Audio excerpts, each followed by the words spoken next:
it's important that we do lots of research and we do discovery, and we publish. We share knowledge with the public. But not always do we, whenever we share something with the public, can they use it. So for example, somebody here at the university will produce a new cancer drug. In order to get that cancer drug out to market, it takes 3 FDA trials. The average time for it to get through all 3 FDA trials is 17 years. So, if somebody was to invest money into that, and it was just going to be given away for free at the end of that, the pharmaceutical company could not make back their cost of investment. The reason why pharmaceuticals are so expensive is not because you're paying for that one pharmaceutical. You're paying for every other pharmaceutical that has failed. You know, the other pharmaceuticals that fail, to give you an idea, will kill 2% of their population or cause toxicity in 2% of the population. So they're only 98% effective. So these go through lots and lots of trials so that we don't die from taking things that were supposed to help us. And just like pharmaceuticals, other pieces of intellectual property take investment. For software, usually takes about a 5-year turnaround. For things that are patentable, it might take 7 years or 10 years. And that's how long you have to recoup your initial investment of the research that it takes to produce a new product. So, at the university, we have University of Alaska Fairbanks and OIPC. Office of Intellectual Property and Commercialization is where I work. Then, in order to get new technology spun out of the university, we created a nonprofit named Nano Innovation Corporation and a for-profit named Nanotech Ventures. So, why did we do this? Well, we have to move at the speed of business at the university. And if you know universities, we're large. We don't necessarily move that fast. And also, universities aren't prone to taking this type of entrepreneurial risk that it takes in order to launch a new product. For example, we have a pinbone machine that pulls fish, pinbones. You know what a pinbone is? Okay. So, little bones that run down the fish. You can pull the pinbones out of the fish. It's a great invention here for Alaska. But what happens if somebody got their arm or sleeve caught into the device? That creates a lot of liability. Universities don't traditionally take that type of risk. Small businesses do. They can get insurance. They can insure themselves against the risk. So that's why we spun up things like this. So just to summarize for each one of these, University of Alaska innovates. My office protects intellectual property, patents, and copyrights it. And then Nano Innovation Corporation licenses that intellectual property. And then NTV builds startup companies based on university technology. A lot of the things that I do here at the university, I come and talk to people about what we're doing at the university and how to protect intellectual property, which honestly is a longer discussion than what we have time for today. We can talk a little bit about it as we go through it, but I'm going to give you the basics, and if you ever want to talk more about intellectual property and patents and trademarks, it's about an hour-and-a-half talk that I can give. So what I do with a lot of inventors is we get them lined up with industry partners. So let's say you are working on the next big piece of software that's going to be the next Google. Well, we want you to debut that. We want you to talk to industry people about that. Why? Because I'm going to tell you guys this as inventors or potential entrepreneurs. This is the saying. Everyone thinks their baby's beautiful. Have you ever tried to tell somebody that they have an ugly baby? Right? So when you're an inventor, you think that what you're working on is the most beautiful thing that you've ever seen. But your consumer may not think the same thing. Your consumer might say, well, I don't want that. I'm not going to pay money for that. Or they'll say, shut up and take my money, which is always a good thing to hear.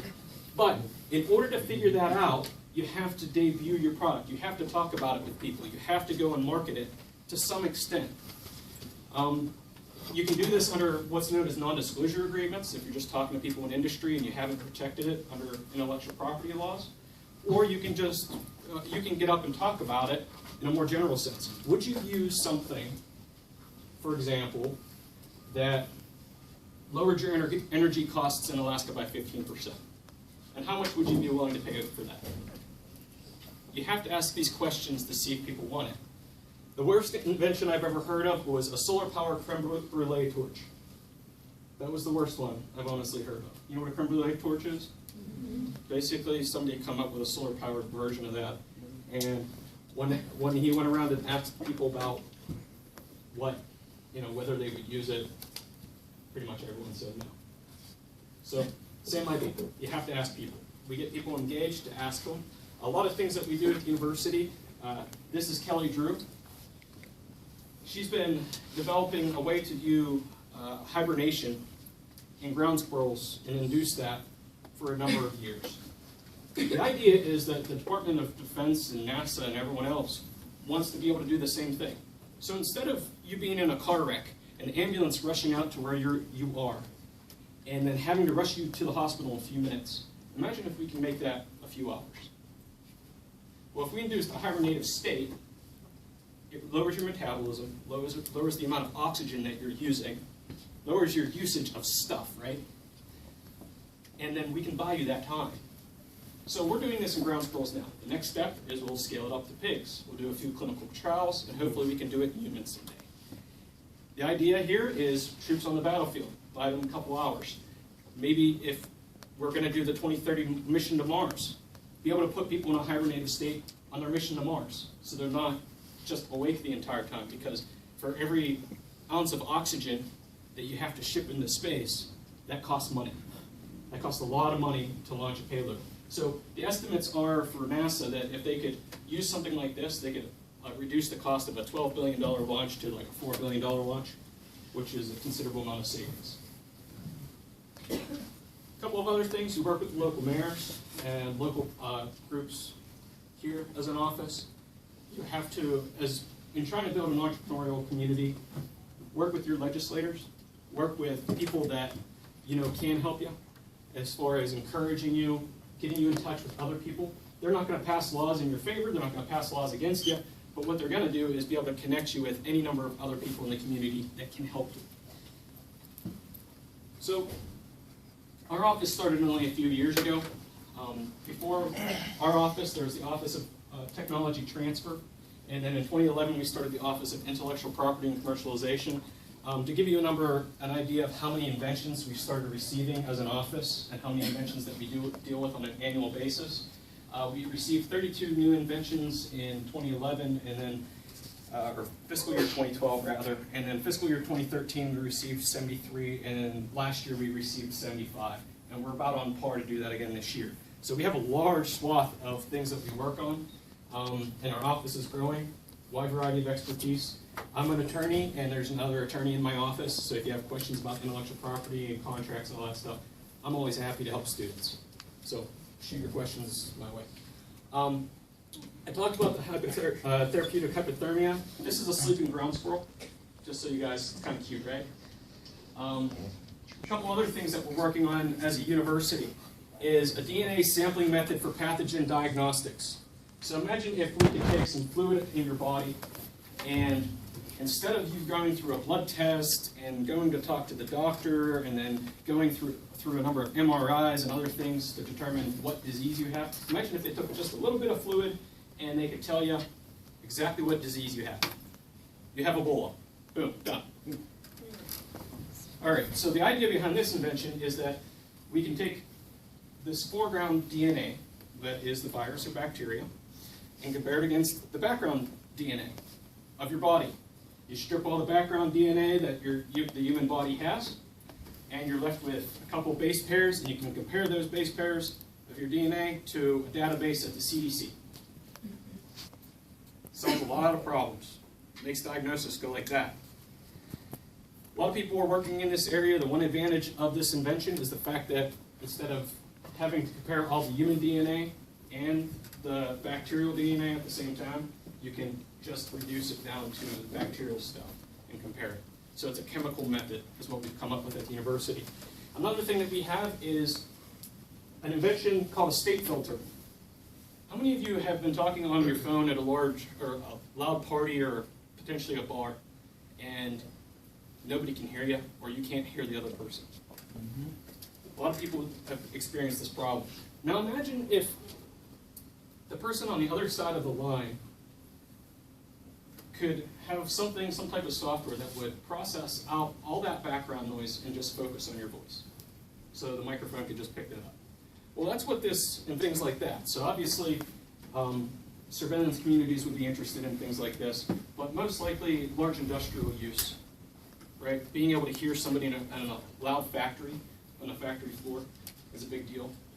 Or being able to hear people in loud situations to give instructions so you don't have to halt productivity in order to take the next step. That's where it's currently going right now. We just licensed that technology to Northrop Grumman for a wide variety of uses, mostly infrasound. So infrasound it just means below sound. It's below the normal frequencies of sound. Infrasound travels long ways. So what can you use infrasound for? Well, if somebody detonates a nuclear bomb underground in North Korea, we can figure out when that was detonated and where it was detonated with one of these sensors that's located here in Alaska. That's how far it travels. So we used to have a sensor that was roughly the size of a small fire extinguisher, and we've reduced it down to the size of a hockey puck. So there's multiple uses for this. One of my favorites is heavy bomb monitoring in Iraq or Afghanistan. We were using them to determine whether somebody was driving a truck that would be completely loaded with something like fertilizer, to determine if maybe they're carrying explosives on board. You can also do things like identify a truck by its engine. You can identify any number of, maybe ballistics monitoring. People are trying to use these right now for where did the gunshot go off in a large city. And so we're trying to solve these problems at UAF, and we're about to license this to a new company that we're starting here in the next probably 3 weeks. Other things that we can do is, like I said, we can triangulate where an explosion occurred. This was actually a real test that we ran, that we triangulated for the military. And now we're going to talk about what licensing is. So we protect intellectual property through patenting, copyrights, and any number of other methods. Whenever you want to work with somebody outside, your inventive group or your company, and you want them to produce the invention, what you do is you license it. You contract with that person in order to produce the intellectual property. So, for example, the Northrop Grumman deal that we just did. We produced the intellectual property, we protected it with a few patents. We also protected the software with copyright. And then what we did was we contracted with Northrop Grumman so that they could go and produce the software, the device, and sell it as part of the product. So that's what I mean when I talk about licensing, is that it's a contract. And these contracts are really interesting because you can do a wide variety with them. You sign licenses all the time, despite what you might think. How many of you have seen the South Park episode about signing licenses? The Apple episode. Yeah. Okay. There are lots of things in licensing agreements that maybe you should not agree to, especially if you're in a company. Things like, if you use our software, you cannot circumvent our company or produce a similar product to what we're doing as a company. That one I find all the time. Whenever you publish a paper, there are things in there that say, we own all of your intellectual property related to the project. I mean, there are lots of small things that people slip into these types of agreements.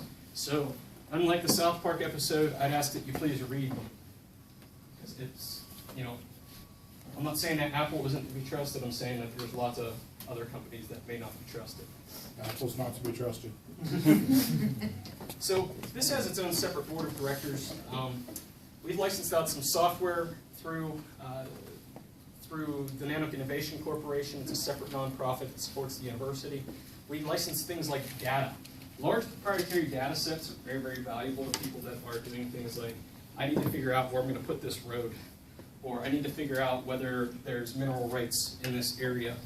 People like to have data. And so we license that as well. So whenever you produce data as a result of what you're doing through research or through a company, I would say keep your eye on the data, because a lot of the time the data is probably the most valuable thing. This is the pin down machine.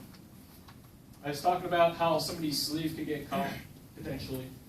Well, not really, because the way we designed it was to make sure that people couldn't do that. But products like this are the things that we do. So we have salmon. We run the salmon over top of that and pull the pin bone. And if you've ever tried to pull pin bones, you usually do it with pliers, or large companies do it with $200,000 machines. We produced a small machine for fish processors here in Alaska, and we recently licensed that, which gave contractual rights to a company in Juneau to use those machines, and they're selling them now. A couple of other things that we do. Large problems with universities are tracking time and where people are dedicating their resources. Large companies have this problem too. How do you figure out what you should bill somebody? How do you figure out how much money you have left in your pot? Well, we produce software to do that at the university. We also have these little cleanliness stickers in all the restrooms. How many of you have seen these? Okay. Most people wouldn't notice them, but they usually put them on the mirror. You can take your cell phone, scan this QR code, and you can send a notification to the people on campus to say, hey, this bathroom is a little bit dirty, or the light bulbs burn out, or any number of things, or potentially there's a pipe that burst, and if there's a pipe that burst, please scan it, because otherwise your tuition dollars are all probably going to go up, because things break down, and we don't want to have to share this cost. I mean, it's our university, so if you see something like that, feel free to call that number or scan the QR code and send us a quick ticket. But we produce software to do these types of things on campus all the time. This software can be licensed, and it can be used in a company. So there's lots of potential customers for something like that, right? Large corporate offices, other universities. Another thing that we do. Universities have to store lots and lots of things. So the UA Museum has these little things called cryovials, and they store little insects in them, just like the Smithsonian does. And they have to scan, they have to input 100 million of these. Well, what happens when you run out of space and a cold liquid nitrogen storage unit for something like that? Well, you either have to purchase more physical space, another warehouse worth of space, or you have to purchase other liquid nitrogen freezers to preserve it, or you have to wind up not taking any new specimens on. Big problem for museums, especially the Smithsonian. Well, one of our inventors here, and this is how little an invention can be, is they basically took it almost looks like two Lego pieces. And each one of them is its own little cryovial. And we 3D printed one just to do a mock-up and show people what it looks like. But it's the same as these, only there's two of them, and they're stackable.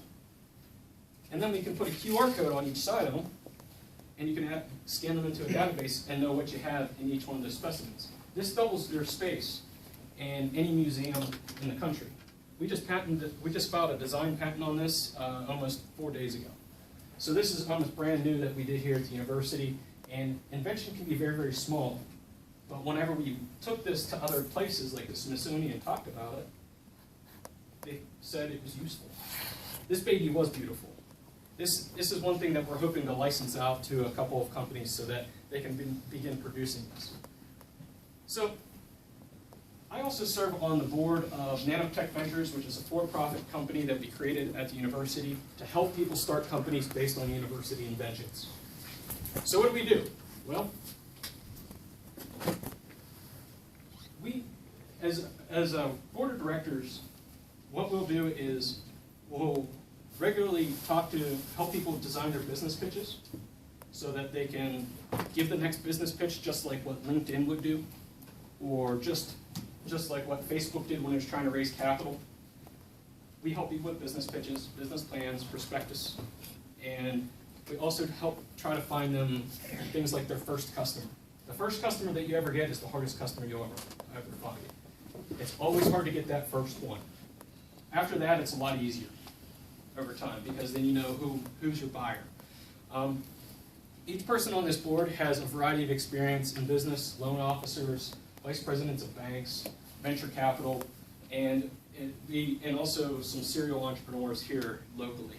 And so they're really engaged. They really like working with entrepreneurs, and we're launching high-tech startups here in Fairbanks, Alaska. So this is Bruce Kraviston. He's one of our inventors that produced some unmanned aircraft software. So we started working with Bruce whenever he presented a general idea about unmanned aircraft piloting software at the Fairbanks hackathon that we had with FEDC about 2 years ago. What he did here, if you look up at the upper right-hand corner, he mapped the trailhead using some software and a 15-minute flight. And what he said is he could take his unmanned aircraft, fly it up, and map all the different trails in Fairbanks if he really wanted to do this. Well, this led to the idea that maybe he should launch a company. So we helped him launch the company, and what he's doing now is he's building piloting software. They have a little ground control station that's about this big. It's the size of a brick. And what they can do is take an unmanned aircraft, take this little ground control station, and you can fly an unmanned aircraft with your cell phone, with your tablet, or with your laptop. And you don't need a Wi-Fi signal. You don't need a cell phone signal. That's the difference between that product and everybody else's products that are out there or trying to do, is that we actually can fly in places where you're allowed to fly unmanned vehicles. San Francisco, you can't fly them anymore. So we're ahead of the game on this one, and if you look at this, we took a lot of we stripped down the interface, and the reason for that is there's a lot of military systems out there. They cost $100,000. It takes you 2 weeks to be trained on them. We wanted somebody to be able to fly an unmanned aircraft as easy as just clicking the fly button. Programming your mission, select it from a little text box, what you want to do. You want to fly the pipeline, and click the fly button. You get your data, you get what you need, so we can help people inspect flare stacks, we can help people inspect underneath bridges, which is always a fun one. If you've ever driven down to Denali, they have that, the gulch right before the gulch, and you fly over that bridge, and what they had was scaffolding, where there used to be a bunch of guys that went over the side that have to go underneath and inspect the bridge. Well, you have to close down one lane to do that, you have to get the scaffolding out, you have to transport it all there. Now imagine if you could take an unmanned aircraft in 15 minutes, map the entire bridge, send your data set out to somewhere to be processed, and see where all the water cracks and rust marks and everything else were, and figure out whether or not you have to replace the bridge. Save a lot of time, save a lot of hassle, save a lot of cost in the long run, because it becomes so cheap to be able to inspect things like bridges, as opposed to the way that we do it now. Another startup that we created was an aerosol dispersion startup called VADAPT. Built on 20 years of volcanic ash software at the university, what we wanted to be able to track are things like whether or not there's going to be a sandstorm that blows dust into your aircraft engine, whether there's going to be a volcano that erupts that the aircraft flies through, things like whether pollution from China is influencing the amount of airborne particulates here in the interior, and being able to get a rate of how much pollution we're actually emitting. So things like this, to give you an idea, if you fly through a volcanic ash cloud or fly through a dust storm, it's about the equivalent of spraying hot glue into the engine. It can cause about $70 million in damage to an aircraft engine. So these guys are delivering products that can help manage that, help you fly around it, and help you ultimately determine how much damage has been done to the engine just by looking at how much ash and stuff has been kicked up in the air. They recently paid a large amount of royalties. I just mentioned Jeff Rothman with his infrasound sensor. He's holding the little hockey puck sensor there. We're going to be launching a company in conjunction with an outside partner in probably the next month with Jeff Rothman and that outside founder. We also have the time tracking software that I mentioned at the university. We are going under the name Predictus, which can help do effort forecasting, figure out how much money has been spent on different projects, and automate that entire process. To give you a gist is, as entrepreneurs and young entrepreneurs, you should think about it from this aspect, is that you're going to either save people time and therefore money, or save people money, or give them a benefit that they haven't had before. So you're solving problems for people, right? Well, the problem here is that it used to take about 6 hours every 2-week pay period for 2 people to be able to figure out what the budget is in any department here at the university. 6 hours. If you quantify that in cost and salary, several $100 savings every 2 weeks. Take that across multiple departments at a university, that's a significant savings across a year. So that's what these types of software have to bring to people, and it doesn't take a whole lot to put something like this together. It takes your programming experience, it takes a lot of different types of knowing what the customer wants, but this is the type of thing that can really change the way the place operates. Other things that are available to entrepreneurs, you may have heard of Small Business Innovation Research Grants and Small Business Technology Transfer Research Grants. Small Business Innovation Research Grants are, if you go to sbir.gov, they're about $25,000 to help people develop their inventions. You have to write a proposal, you submit the proposal, and 51% of the work has to occur in a company, but you can also contract with the university to do the 49% of the remaining research. A couple other cool things that we're doing here at the university, another company that's started up recently is Essential Blends. What they do is they sell nutritional supplements that are clinically verified to preserve muscle mass in people that have amino acid compound that preserves muscle mass. So what they can do is, after surgery, they give people this nutritional supplement, they preserve their muscle mass, and then they can walk again. It's a big deal to stay mobile when you're old. It's an amazing statistic that after hip surgery, the majority of people die within 6 months after hip surgery. It's largely because you're not mobile, you can't stay active, and it's not good for the body to do that. So to give you an idea of what we've done here at the university, we've worked with over 180 inventions in the last 3 years. We've licensed 40 pieces of technology out to companies, and most of them are doing business in Alaska. I believe the last statistic was 75% of all the things we've licensed out were the things in Alaska. And then we've created 2 startups that are licensing technology, the third coming up here in October, and then probably 2 other ones by the end of the year. So we're really starting to move on new technology development and new types of IP development at UAF. This puts us on par with our other institutions, and you guys should be proud of, as UAF students, for this fact, is that we're now at the same level of Kansas State, University of Idaho, West Virginia University, Notre Dame, Auburn, and doing this type of activity as a university. So you guys really go to a great research university here at UAF. So with that, that's a lot of information. Any questions? How can someone, like an undergraduate student like us, get involved in any number of these different things? As far as, if you guys are interested in doing startups, if you're interested in patenting, we can always just sit down and talk about what your interests are. It comes down to what you want to do. If you want to do research, we can get you involved with the researcher. If you want to do things like, I want to build my own technology and license it out, come talk to me. If you want to build a startup based on one of these technologies, we can talk about what technologies we have and figure out a business plan around that. I'm always happy to work with students. One of the big things is you have to be entrepreneurial, you have to have that drive, you have to be willing to go out and get clients. And so it takes a lot of work to be an entrepreneur, but I'm always happy to help people. If that answers your question. Yeah. Yep. Free to all you guys. UAF faculty, staff, and students. Don't ask me legal advice on other issues. I'm not that type of attorney. Anything else? Other questions? All right, I'll just make this quick point for you guys, and then I'll let you go. Patents.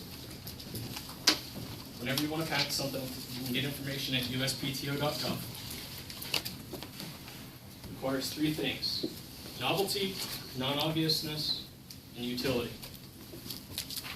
We're going to start with the easiest one, which is novelty. It just means, is it new? The second easiest one is utility. Is it useful? Everything under the sun has been considered useful by the Patent and Trademark Office, with the exception of perpetual motion machines. So things like machines, amusement park devices for kicking your own butt, which I actually have a great picture of. Things like the method of swinging on a swing, the method of exercising a cat with a laser pointer.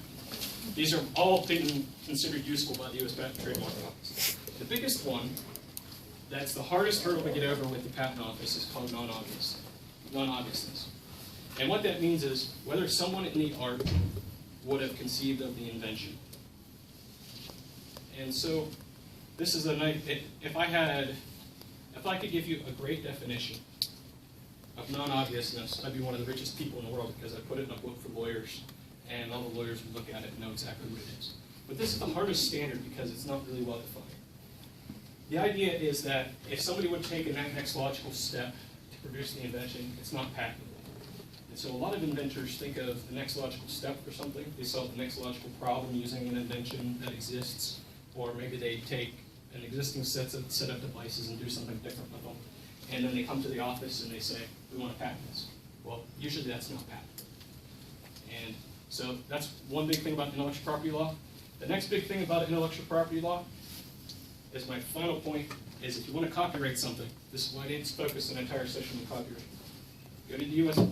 It's Library of Congress website, and you can just look up Copyright Office on Google if you really want to do this. They have an entire section about how to copyright stuff. You can file your own copyright. It's $45. It's not very expensive. Here's the other thing about copyright, though, too, is copyright registration is different than copyright ownership.